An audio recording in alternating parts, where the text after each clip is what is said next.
Assalamualaikum warahmatullahi wabarakatuh. Anak-anakku kelas 8 yang saya cintai, bahkan saya banggakan, materi pelajaran IPA pada hari ini, Pak Mansur akan menjelaskan tentang sistem gerak pada manusia. Sebelum Pak Mansur menjelaskan sistem gerak pada manusia, karena di kelas 1 dulu Pak Mansur tidak mengajar kalian, jadi saya perkenalkan dulu bahwa nama saya adalah Muhammad Mansur. Kebetulan di kelas 8 diberi tugas untuk mengajar IPA kepada kalian, dengan harapan kita bisa bekerja sama dengan baik, karena sekarang masih kondisi pandemi, sehingga pembelajaran terpaksa harus dilakukan secara daring. Oleh karena itu, Pak Mansur memohon kepada kalian agar bisa mengikuti kegiatan daring dengan baik. Kemudian, saya ingatkan kepada kalian semua bahwa untuk pembelajaran IPA yang perlu kalian siapkan adalah tentunya buku tulis, alat tulis, kemudian buku paket, yang tentu saja buku paket sudah kalian ambil di perpus, kemudian LKS yang sudah kalian ambil di perpus juga kapan hari. Ada sebagian yang memang belum mengambilnya. Bagi yang belum, segera mengambilnya, supaya kalian tidak mengalami kesulitan di dalam pembelajaran IPA nantinya. Anak-anakku yang saya banggakan, materi yang pertama di dalam pembelajaran IPA, PowerPoint ini atau slide ini sudah saya posting, sudah saya share di grup IPA kelas 8. Tentunya kalau kalian aktif di dalam grup IPA kelas 8, maka akan menerima postingan dari Pak Mansur dengan harapan materi ini kalian baca terlebih dahulu, sehingga pada kesempatan yang baik ini Pak Mansur tinggal menerangkan saja. Anak-anakku, bab pertama yaitu tentang sistem gerak pada makhluk hidup. Tetapi di sini yang lebih ditekankan atau yang akan dibahas yaitu sistem gerak pada manusia. Adapun tujuan mempelajari materi tentang sistem gerak pada makhluk hidup ini adalah diharapkan kalian nanti dapat menganalisis gerak pada makhluk hidup, kemudian kalian juga dapat menganalisis sistem gerak pada manusia, dan diharapkan kalian dapat menjelaskan bagaimana upaya menjaga kesehatan sistem gerak itu sendiri. Kemudian tujuan yang kedua, setelah mempelajari ini nanti diharapkan kalian dapat menyajikan karya tentang berbagai gangguan pada sistem gerak, serta upaya menjaga kesehatan sistem gerak pada manusia. Jadi itulah tujuan yang akan kita capai atau kalian capai, sehingga dengan mengacu pada tujuan yang akan dicapai, dengan harapan kalian bisa mengikuti atau pelajari materi ini dengan baik. Anak-anakku, kalau kalian lihat di slide itu bahwa ini namanya peta konsep. Jadi peta konsep tentang sistem gerak pada manusia. Bahwasanya sistem gerak pada manusia itu nanti dibagi menjadi dua, yaitu ada yang namanya alat gerak pasif. Jadi ada yang namanya alat gerak pasif, kemudian ada alat gerak aktif. Alat gerak aktif itu terdiri dari otot. Sedangkan otot itu sendiri itu terdiri dari ada otot lurik, ada otot polos, kemudian ada otot jantung. Itu kalau dilihat dari jenisnya. Kemudian kalau dilihat dari sifat kerjanya, otot itu nanti dibagi menjadi dua. Ada yang namanya antagonis dan sinergis. Jadi nanti apa itu otot lurik, kemudian contohnya apa itu otot polos, contohnya apa, dan seterusnya. Nanti akan saya jelaskan satu per satu. Jadi itu adalah alat gerak aktif, anak-anak. Jadi alat gerak aktif itu otot.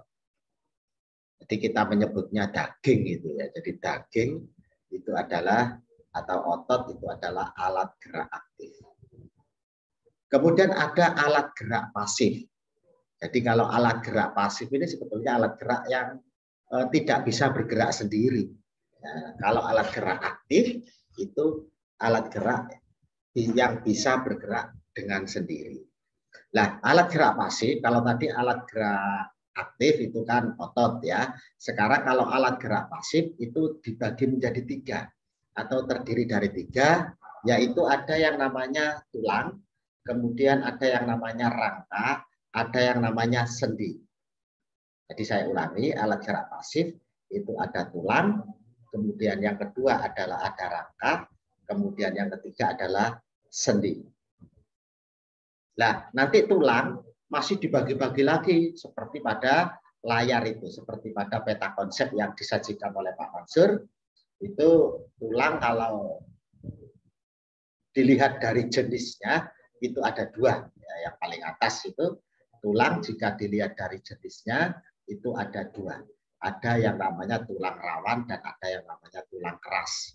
Kemudian kalau dilihat dari sifat matriknya itu ada dua juga. Ada yang namanya tulang kompak dan ada yang namanya tulang spon. Kemudian tulang kalau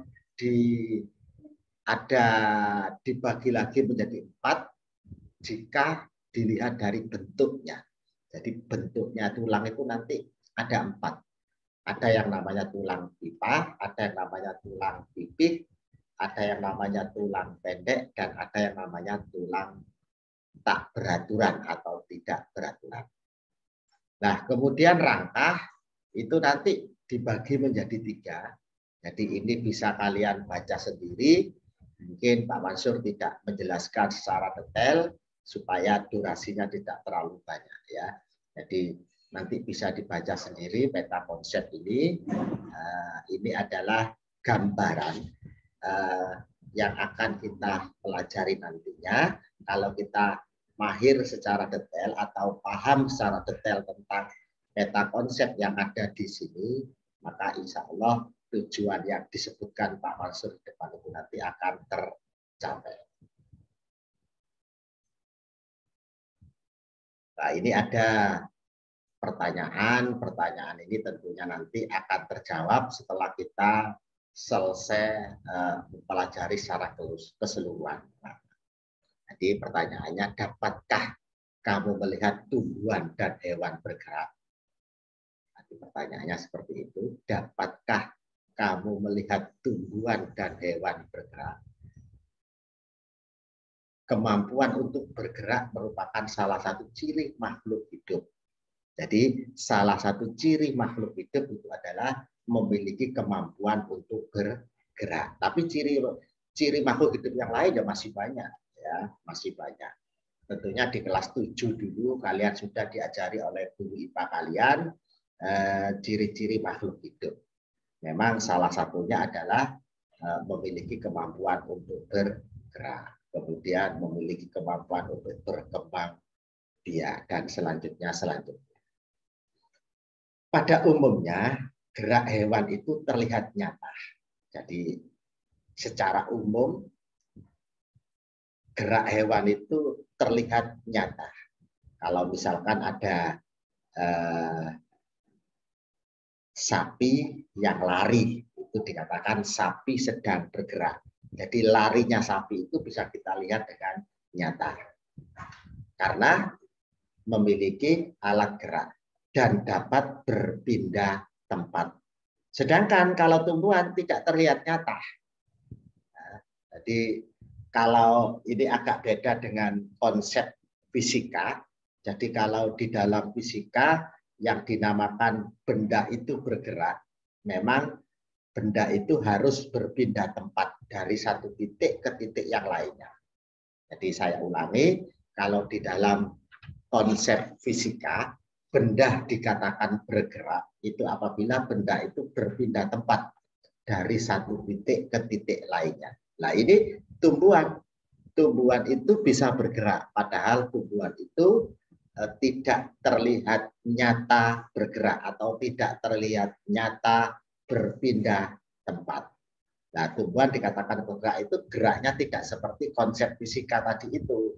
Jadi ada bagian tumbuhan yang memang posisinya berubah. Apakah daunnya, apakah rantingnya, apakah bagian yang lain. Itu bisa dikatakan tumbuhan bergerak.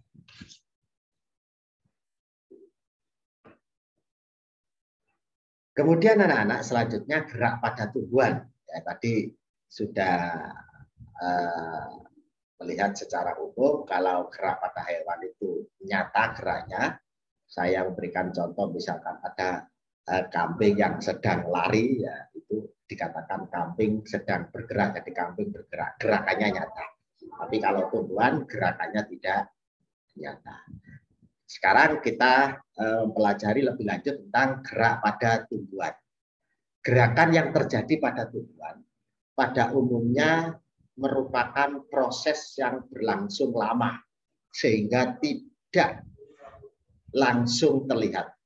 Jadi gerakan tumbuhan itu sebetulnya tidak tiba-tiba bergerak, tetapi merupakan proses yang berlangsung lama. Proses yang berlangsung lama sehingga tidak langsung terlihat efek geraknya tadi itu.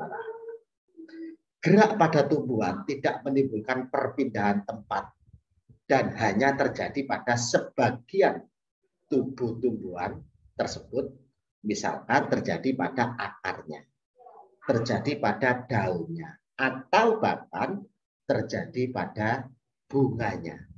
Jadi tadi kan dikatakan Pak Mansur bahwa kalau konsep fisika benda dikatakan bergerak itu kan harus berpindah dari satu titik ke titik lainnya, berpindah dari satu tempat ke tempat lainnya. Nah di sini juga begitu. Ternyata tumbuhan itu tidak menimbulkan perpindahan tempat, hanya terjadi pada sebagian tubuh tumbuhan itu sendiri. Mungkin terjadi perpindahan akarnya, terjadi pada daunnya, atau bahkan terjadi pada bunganya saja. Nah, ini tunas tumbuhan tumbuh ke arah cahaya. Ini contoh tumbuhan bergerak. Tunas tumbuhan tumbuh ke arah cahaya. Jadi kalau kalian perhatikan tanaman yang ada di sekitar kita, mungkin di depan rumah kalian, itu ada tunas atau ada ranting, itu kan biasanya ranting itu selalu menuju ke arah sinar matahari atau mencari sinar matahari. Berarti itu dikatakan tumbuhan bergerak. Bunga pukul 4 mekar di sore hari. Kemudian daun putri malu menutup jika disentuh. Jadi daun putri malu mungkin di lingkungan kita juga banyak. Kalau kalian sempat menemukan daun putri malu atau pohon putri malu, kemudian daunnya kalian sentuh, maka daunnya akan menutup. Itu artinya bahwa daun putri malu itu bergerak. Nah ini nama geraknya nanti akan kita pelajari lebih lanjut.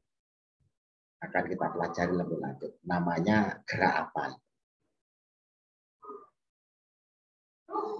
Nah ini anak-anak, sekarang kalau tadi gerak pada tumbuhan, sekarang gerak pada hewan. Gerak pada hewan mudah terlihat. Kalau tumbuhan tadi tidak terlihat nyata anak-anak ya. Jadi kalau tumbuhan gerakannya tidak terlihat nyata, sedangkan kalau hewan itu terlihat nyata. Gerak pada hewan mudah terlihat karena memiliki alat gerak dan dapat berpindah tempat. Pada dasarnya, alat gerak hewan sama dengan alat gerak manusia, yaitu terdiri atas tulang dan otot. Jadi alat gerak hewan dengan manusia itu hampir sama, yaitu terdiri dari tulang dan otot. Kalau tulang itu namanya alat gerak pasif, kemudian kalau otot itu namanya alat gerak aktif. Jadi tulang itu tidak dapat bergerak sendiri. Tulang itu dapat bergerak karena ada otot yang bergerak. Jadi geraknya tulang itu tergantung dari otot, tetapi gerakannya otot tidak tergantung dari tulang. Jadi tulang itu bisa bergerak karena digerakkan oleh otot. Makanya tulang itu disebut sebagai alat gerak pasif, sedangkan kalau otot itu disebut alat gerak aktif. Nah, sekarang kita lanjutkan ke sistem gerak manusia.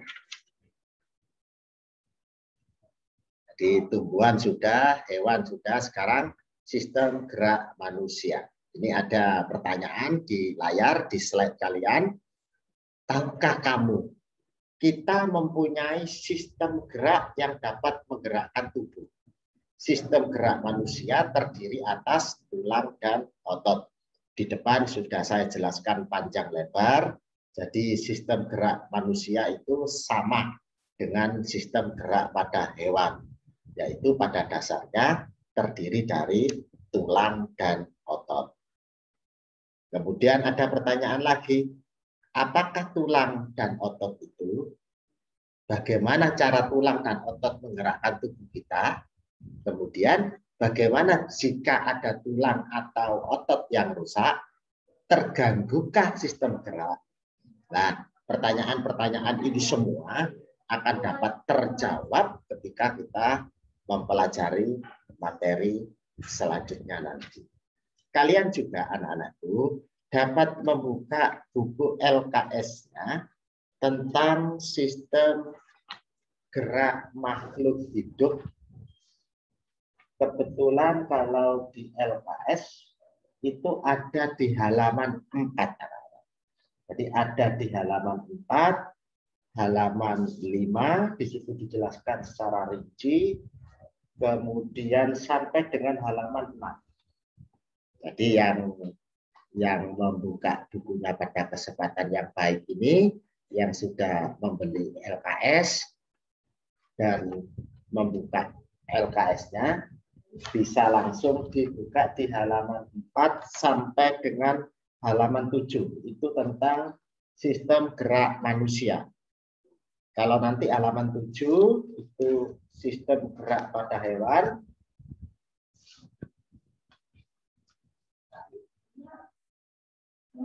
Kemudian dilanjutkan soal-soal kalau ada di LKS, karena LKS itu adalah merupakan lembar kerja siswa, jadi banyak soal-soalnya. Materinya adalah berupa ringkasan.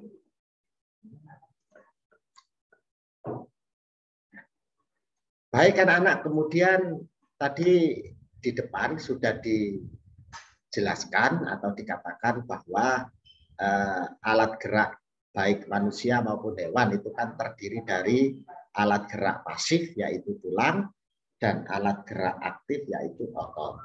Sekarang kita pelajari apa itu tulang. Jadi sebetulnya tulang itu apa? Saya mencari di buku LKS, barangkali ada penjelasan yang lebih detail, atau yang membuka buku paketnya dilihat apa itu sebetulnya tulang. Jadi di layar itu, di slide-nya Pak Mansur itu, tulang merupakan alat gerak pasif karena tidak dapat bergerak tanpa bantuan otot. Di awal sudah saya jelaskan tadi anak ya. Jadi tulang itu merupakan alat gerak pasif. Alasannya karena kenapa disebut pasif? Karena tidak dapat bergerak tanpa bantuan otot. Jadi sebetulnya yang menggerakkan tulang itu adalah otot sehingga tulang ikut bergerak. Berdasarkan jenisnya ada dua macam tulang. Jadi kalau dilihat dari jenisnya, tulang itu dibagi menjadi dua. Ada yang namanya tulang rawan dan ada yang namanya tulang keras. Istilah lain dari tulang rawan itu adalah kartilago. Saya ulangi, istilah lain dari tulang rawan itu adalah kartilago, sedangkan istilah lain dari tulang keras itu adalah osteon. Di tulang keras atau osteon, kemudian tulang rawan adalah kartilago.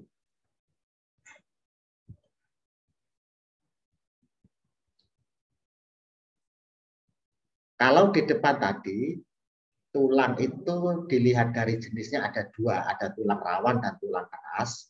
Kemudian sekarang kita lihat atau kita pelajari lebih dalam lagi tentang tulang rawan. Jadi bagaimana ciri-ciri tulang rawan itu? Yang pertama, bentuk tulang rawan itu terbanyak. Jadi dalam tubuh manusia, dalam tubuh hewan, tulang rawan ini terbanyak. Kemudian mempunyai matrik yang homogen, halus, dan transparan. Bisa kalian lihat gambar di sebelahnya itu adalah gambar atau ciri-ciri dari tulang rawan. Jadi kalau dilihat di mikroskop, dilihat di alat tertentu, alat pembesar gambar, maka gambarnya seperti yang di sebelah kanan itu. Jadi saya ulangi lagi, ciri-ciri dari tulang rawan itu bentuk tulang rawan itu terbanyak, kemudian mempunyai matrik yang homogen. Homogen itu serba sama. Jadi arti lain dari homogen itu serba sama. Jadi mempunyai matrik, mempunyai susunan itu hampir sama. Makanya di sini dikatakan mempunyai matrik yang homogen, kemudian halus dan transparan. Kemudian ciri yang lain yaitu terletak pada cincin trakea, cuping hidung, persendian, serta antara tulang rusuk dan tulang dada. Nanti kalau kita melihat ini di mana tulang rusuk, di mana tulang dada, mana hidung, saya rasa tahu semua hidung. Kemudian apa sih persendian itu nanti akan lebih jelas lagi. Jadi tulang rawan itu biasanya terletak pada cincin trakea, kemudian ada di cuping hidung, kemudian di persendian, bahkan berada di antara tulang rusuk dan tulang dada. Kemudian tulang rawan itu bersifat lentur. Jadi tulang rawan itu bersifat lentur, kemudian matrik mengandung serat yang elastis, yang bercabang-cabang, terletak pada epiglotis dan bagian luar telinga. Jadi tiga hal ini biasanya disebut sebagai tulang rawan elastis. Jadi tiga ciri ini atau tiga hal ini yang menyebabkan tulang rawan disebut sebagai istilah elastis. Makanya ada istilah tulang rawan elastis. Mengapa disebut tulang rawan elastis? Karena tiga hal ini bersifat lentur, matrik mengandung serat yang elastis dan bercabang-cabang, kemudian terletak pada epiglotis dan bagian luar telinga. Kalau yang saya jelaskan di depan tadi itu, yang mana ada tiga hal, yaitu bentuk tulang rawan yang terbanyak, mempunyai susunan yang homogen atau matrik homogen, halus, transparan, kemudian terletak pada cincin trakea dan seterusnya. Ini yang disebut dengan tulang rawan hialin. Jadi ada tulang rawan hialin, ada tulang rawan elastis, dan ada tulang rawan fibrosa. Sekarang apa yang menyebabkan tulang rawan itu disebut sebagai tulang rawan fibrosa? Atau ciri-ciri dari tulang rawan fibrosa itu apa? Yang pertama, bahwasanya tulang rawan bersifat kurang lentur. Jadi ini kurang lentur berarti mendekati agak kaku. Jadi kalau kurang lentur berarti agak kaku, tapi dia tidak keras. Hanya kurang lentur. Ini yang disebut dengan fibrosa. Bersifat kurang lentur. Kemudian susunannya atau matriknya mengandung serat yang kolagen tidak teratur. Kemudian terletak pada antara ruas tulang belakang. Jadi saya ulangi lagi anak-anakku. Jadi tulang rawan itu kan ada 3 tadinya ya. Ada tulang rawan hialin dengan 3 penjelasan tadi itu, 3 ciri-ciri tadi itu. Kemudian ada tulang rawan elastis dan ada tulang rawan fibrosa. Sekarang tulang keras. Jadi kalau tadi tulang rawan, sekarang kita lanjutkan ke tulang keras. Tulang keras merupakan rangka yang menyokong sebagian besar tubuh manusia dewasa. Saya ulangi, tulang keras merupakan rangka yang menyokong sebagian besar tubuh manusia dewasa. Jadi manusia dewasa, kita semua sebetulnya yang berperan terbanyak untuk menyokong tubuh kita itu adalah sebetulnya terdiri dari atau banyak terdiri dari tulang kerasnya. Yang tulang rawan hanya sebagian saja seperti yang tadi itu di bagian-bagian tertentu. Kemudian ini ada beberapa penjelasan bahwa sel tulang keras itu disebut dengan osteosit. Jadi sel tulang keras, selnya disebut dengan osteosit, membentuk konsentris berlapis-lapis. Kemudian bagian luar tulang keras dilapisi oleh periosteum. Di bagian luar dari tulang keras itu dilapisi oleh suatu zat. Zat itu namanya adalah periosteum. Di mana periosteum ini adalah tempat melekatnya otot. Jadi otot itu sebetulnya tidak melekat langsung di tulang, tetapi sebetulnya otot ini adalah melekat di periosteum. Periosteum ini adalah zat yang melapisi tulang. Jadi zat yang melapisi tulang.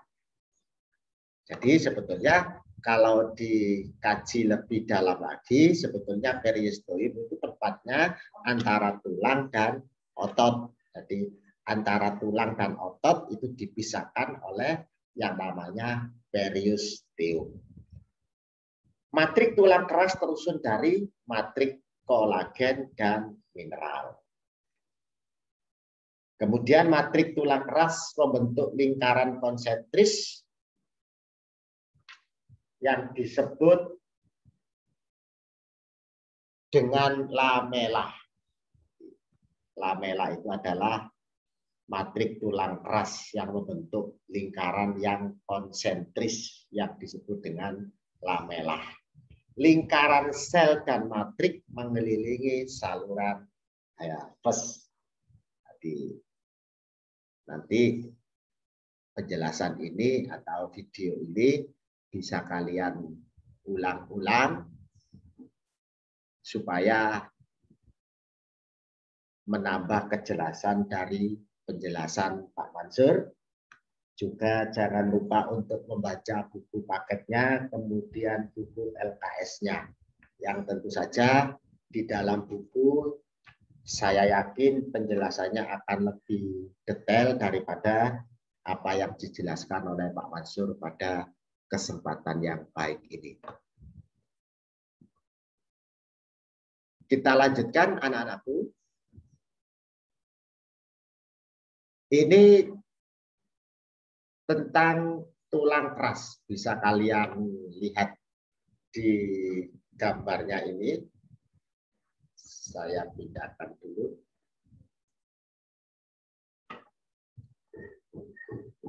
Berdasarkan sifat matrisnya, tulang itu dibedakan menjadi, jadi di peta konsep tadi itu, berdasarkan sifat matriknya tulang dibedakan menjadi ada tulang kompak dan ada tulang spon. Berdasarkan matriknya itu ada tulang kompak dan ada tulang spon. Tulang kompak itu matriknya padat dan rapat. Kemudian contohnya adalah lapisan luar pada tulang pipa. Jadi gambar di sebelah kanan ini tulang pipa. Jadi lapisan luarnya itu disebut dengan tulang kompak. Jadi kalian perhatikan gambar di sebelah kanan. Kemudian ini adalah contoh dari tulang yang bentuknya pipa. Kemudian bagian yang paling luar dari tulang ini itu disebut dengan tulang kompak. Matriknya padat dan rapat. Jadi yang bagian luar itu tentu saja matriknya adalah padat dan rapat. Kemudian ada tulang spon yang atas sini. Jadi bentuknya seperti berlubang-lubang. Ini bagian yang ini disebut dengan tulang spon. Matriknya berongga. Jadi seperti lubang-lubang, ini bukan berlubang, berongga. Berongga. Contohnya tulang pipi dan tulang pendek. Jadi contoh yang mengandung tulang spon itu adalah tulang pipi dan tulang pendek. Kita lanjutkan anak-anakku. Sekarang tulang pipa. Jadi kalau tadi tulang keras ya, sekarang tulang pipa. Tulang pipa itu berbentuk tabung. Jadi tabung seperti pipa itu dan umumnya berongga. Jadi berbentuk tabung dan umumnya berongga. Kemudian tulang pipa itu terbagi menjadi 3 bagian. Ada yang namanya diaphes, yaitu bagian yang berada di tengah. Biasanya terdiri atas tulang kompak dan di dalamnya terdapat rongga sumsum tulang. Kemudian bagian yang nomor 2 ada yang namanya bagian epiphyse. Ini terletak di kedua ujung daripada tulang itu, yang terdiri atas tulang spon. Jadi tulang epiphyse itu terdiri atas tulang spon yang berada di kedua ujungnya itu. Tulang spon tadi sudah dijelaskan Pak Mansur, yaitu tulang yang berongga. Kemudian bagian yang nomor 3 dari tulang pipa itu ada yang namanya cakra epiphyse, yaitu antara epiphyse dan diaphes. Jadi di antara diaphes dan epiphyse itu ada yang namanya cakra epiphyse. Contohnya tulang pada paha, kemudian betis, kemudian pada tulang kering, tulang hasta, kemudian pengumbil. Itu semuanya merupakan contoh dari tulang pipa.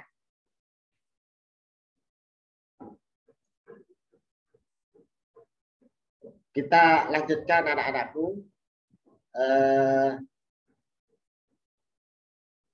Pada tulang keras itu ada tulang pipi, kemudian ada tulang pendek.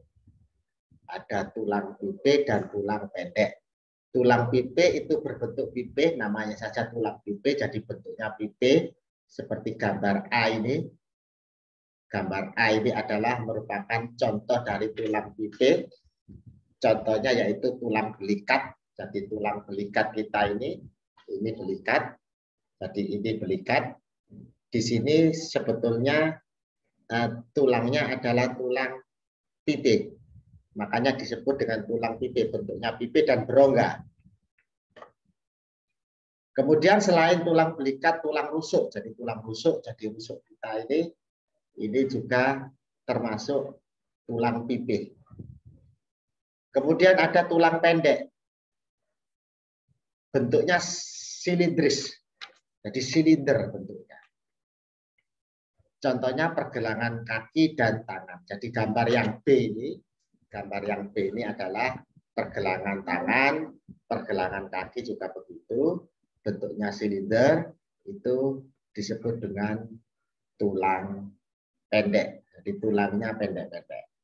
Kemudian tulang keras yang lain yaitu ada tulang yang tak beraturan. Karena namanya tulang tidak beraturan, maka bentuknya sudah barang tentu, sudah bisa dipastikan bentuknya adalah tidak beraturan. Contohnya adalah tulang wajah dan tulang belakang. Jadi tulang wajah kita ini itu sebetulnya bentuknya tidak beraturan.